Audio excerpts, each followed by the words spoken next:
এবং প্রক্টর স্যারের কাছে আমরা যেটা বলেছি যে আমরা শিক্ষার্থীদের নিরাপত্তা নিয়ে উদ্বিগ্ন। 1982 সালেই তো এরশাদ বিরোধী আন্দোলন শুরু হলো, সেটা মনে করিয়ে দিয়েছে। আমরা শিক্ষকরা আমাদের সমাবেশ শেষে আমরা উপাচার্যের বাংলোতে গিয়েছিলাম। উপাচার্য স্যার আমাদেরকে বলা হয়েছে যে উপাচার্য স্যার নেই, বেরিয়ে গেছেন। কেমন আমরা প্রায় কতক্ষণ ছিলাম, প্রায় 5-10 মিনিট তো ছিলামই। কেমন ওখানে আমরা ছিলাম, ওখানে প্রক্টর স্যারের সাথে আমাদের কথা হয়েছে এবং প্রক্টর স্যারের কাছে আমরা যেটা বলেছি যে আমরা শিক্ষার্থীদের নিরাপত্তা নিয়ে উদ্বিগ্ন এবং শিক্ষার্থীদের নিরাপত্তা নিয়ে উদ্বিগ্ন যে ওরা যদি এরকম হল ছাড়ার, আমি বললাম যে হল ছাড়ার ফরমালি ঘোষণা শুনলাম যে চলে গেছে যখন আমরা সমাবেশে ছিলাম, যদি তাই হয় এবং শিক্ষার্থীরা ওনারা অন্তত পক্ষে প্রক্টর স্যার বলছেন যে ওনারা শিক্ষার্থীদের নিরাপত্তা দেওয়ার চেষ্টা করবেন, এটা তার কথা। মানে নিরাপত্তা দেয়া বলতে কি, তারা নিরাপত্তা নাকি এখানে থাকবে সেই নিরাপত্তা? আচ্ছা, তারা বলেছেন আচ্ছা নিরাপত্তার ক্ষেত্রে যেটা তারা জিজ্ঞেস করতে, আর আমরা স্পেসিফিক্যালি যেটা তাদেরকে বলেছি যে যেহেতু সময়টা সন্ধ্যা এবং সেই সন্ধ্যায় আমাদের আগের বিভিন্ন সময় দেখার যে অভিজ্ঞতা আছে, এই সময়টা নিশ্চয়ই শিক্ষার্থীদের জন্য, নারী শিক্ষার্থীদের জন্য একটু অসুবিধাজনক হতে পারে।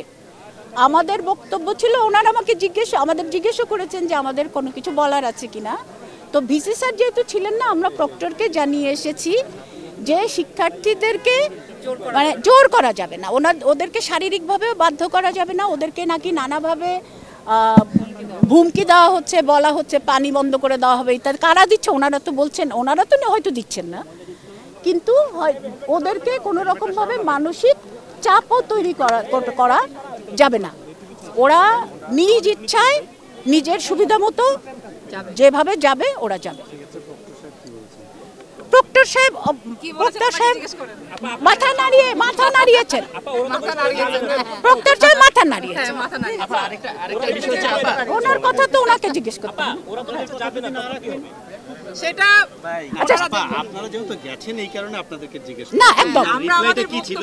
আর দ্বিতীয় কথা, শিক্ষার্থীরা যদি এখন এই সিদ্ধান্ত না মেনে না যেতে চায় তাহলে যেন চাপ না দেন সেটা বলেছি। আমরা বলেছি কোনো ধরনের বল প্রয়োগ করা যাবে না, শারীরিক এবং মানসিক। শারীরিক বল প্রয়োগের তো দরকার নেই। এর আগে তো রেকর্ড আছে যে ঢাকা বিশ্ববিদ্যালয়ে যখন ভ্যাকেন্ট করা হয়েছে তখন যেসব সুযোগ সুবিধা, পানির লাইন, বিদ্যুতের লাইন বন্ধ করে দেওয়া হয়েছে, পরিষ্কারভাবে বলা হয়েছে। এবং আমি মনে করিয়ে দিয়েছি যে আমি 1982 সাল থেকে এই ক্যাম্পাসে, তারও আগের থেকে, কিন্তু 1982 সালেই তো এরশাদ বিরোধী আন্দোলন শুরু হলো, সেটা মনে করিয়ে দিয়েছে।